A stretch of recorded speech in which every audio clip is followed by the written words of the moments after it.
Ay naku. Ay naku talaga.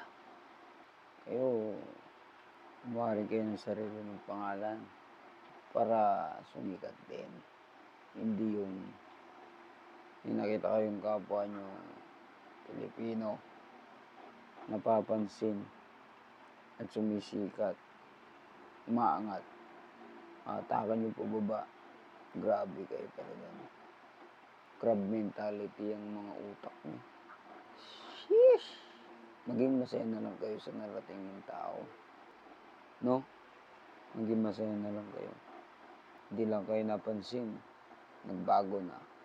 Naging attitude na. Siyempre, uunahin niyo yung business niya. No? Kasi kayong mga basher, hindi naman kayo nakakatulong sa kanya. Bagkus, siya nakakatulong sa inyo para umangat yung mga views ng mga video niyo. Gets?